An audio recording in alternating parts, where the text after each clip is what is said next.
जय हिंद बच्चों, welcome to Hindi class and I am your Hindi teacher. बच्चों, आज मैं आप सबको दया की देवी मदर टेरेसा पाठ पढ़ाऊंगी। यह पाठ आपके सिलेबस में जीडी चैप्टर के रूप में दिया है। प्रस्तुत पाठ में भारत की आदर्श महिला तथा शांति के लिए नोबेल पुरस्कार से विभूषित मदर टेरेसा के जीवन चरित्र पर प्रकाश डाला गया है। गरीबों, दीन दुखियों की सेवा में अपने यौवन तथा अपने संपूर्ण जीवन को अर्पित कर देने वाली इस महामूर्ति ने त्याग तथा दया का जो कीर्तिमान स्थापित किया है, वह देश के बच्चे बच्चे को गौरवान्वित करता है। बच्चों, सन 1979 में नोबेल पुरस्कारों की घोषणा हुई, जिसमें शांति के लिए पुरस्कार मिला एक भारतीय महिला को। पता है वह कौन सी महिला थी? वह थी मदर टेरेसा। कोलकाता, जिसका पूर्व नाम कलकत्ता था, ने एक बार फिर भारत का नाम उज्जवल कर दिया। बच्चों, आप सबको यह जानकर आश्चर्य होगा कि सन 1913 में भी गीतांजलि के लिए गुरुदेव रविंद्रनाथ टैगोर, पदार्थ विज्ञान में पुरस्कार पाने वाले सुप्रसिद्ध वैज्ञानिक चंद्रशेखर वेंकट रमन, चिकित्सा विज्ञान में पुरस्कार पाने वाले सर रोनाल्ड रॉस और शांति के लिए पुरस्कार पाने वाली मदर टेरेसा, सभी की कार्यस्थली कोलकाता ही रहा है। मदर टेरेसा का जन्म 17 अगस्त 1910 ईस्वी को वर्तमान मैसिडोनिया की राजधानी स्कोपी में हुआ था। मैसिडोनिया उस समय यूगोस्लाविया का भाग हुआ करता था। माता पिता ने उनका नाम रखा एग्नेस गोंसवा बोजाक्सियू, लघु नाम एग्नेस, हिंदी शब्द अग्नि से साम्य रखता हुआ।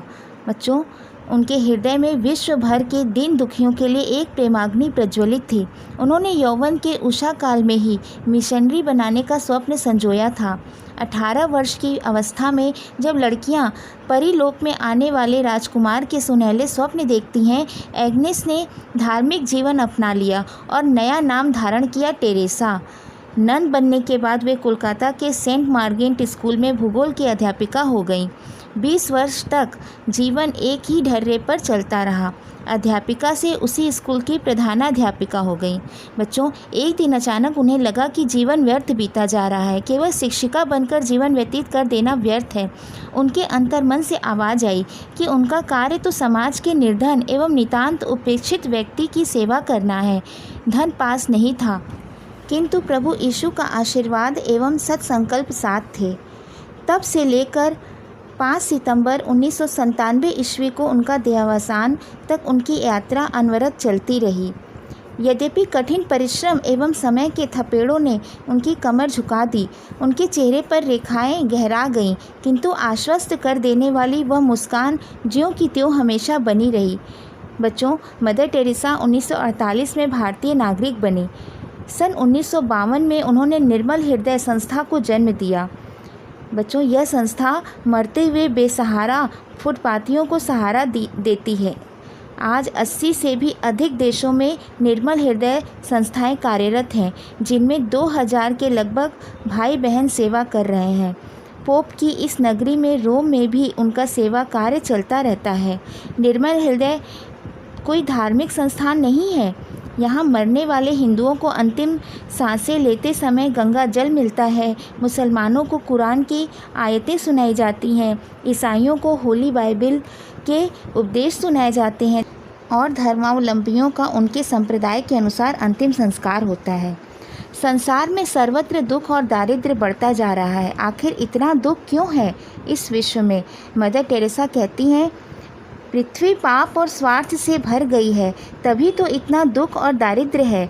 दुख दारिद्र्य मिटाने के लिए सभी को मिलजुल कर प्रयत्न करना चाहिए। जो जीवों से प्रेम करता है, वही ईश्वर को चाहने की शक्ति पा सकता है। आज केवल रोटी खाने की भूख नहीं है, वरन लोग प्रेम और सहानुभूति के भी भूखे हैं। बच्चों, मदर टेरेसा के अनुसार व्यक्ति के जीवन की सार्थकता इसी बात पर निर्भर है कि उसने वंचितों के लिए क्या किया। जैसे भगवान सभी को चाहते हैं, वैसे ही हमारी चाह भी व्यापक होनी चाहिए। क्या हम सड़क पर चलते हुए अकिंचन व्यक्ति को पहचानते हैं? यदि नहीं, तो हमें अपनी आँखें खोलनी होंगी। दुखियों की सेवा ही जीवन की सार्थकता, उसका उद्देश्य होना चाहिए। हम सच्चे और निर्मल हृदय से प्रार्थना करते हैं। यदि हम नियमित रूप से मन लगाकर ईश्वर से प्रार्थना करें तो परस्पर प्रेम करने लायक हो जाएंगे। बच्चों, मदर टेरेसा के इन विचारों से आप सब भी सहमत होंगे। मदर टेरेसा को सभी बड़े पुरस्कारों से सम्मानित किया गया है। भारत सरकार ने उन्हें देश के सर्वोच्च सम्मान भारत रत्न से भी अलंकृत किया है। इसके अतिरिक्त उन्हें पद्मश्री, शांति पारितोषिक, रेमन अवार्ड, केनेडी अवार्ड से सम्मानित किया गया है। उन्हें विश्व का सर्वाधिक प्रतिष्ठित पुरस्कार मैग्सेसे अवार्ड भी मिला है। आज हम सभी भारतवासी उन पर गर्व करते हैं। उनके कारण ही माँ भारती का मस्तक गर्वोन्नत हुआ है। ओस्लो में नोबेल पुरस्कार ग्रहण करते समय अभिव्यक्त किए गए ये उद्गार उनके निर्मल एवं सरल हृदय को प्रतिबिंबित करते हैं। हे प्रभु, मुझे अपनी शांति का प्रवाह बना दो।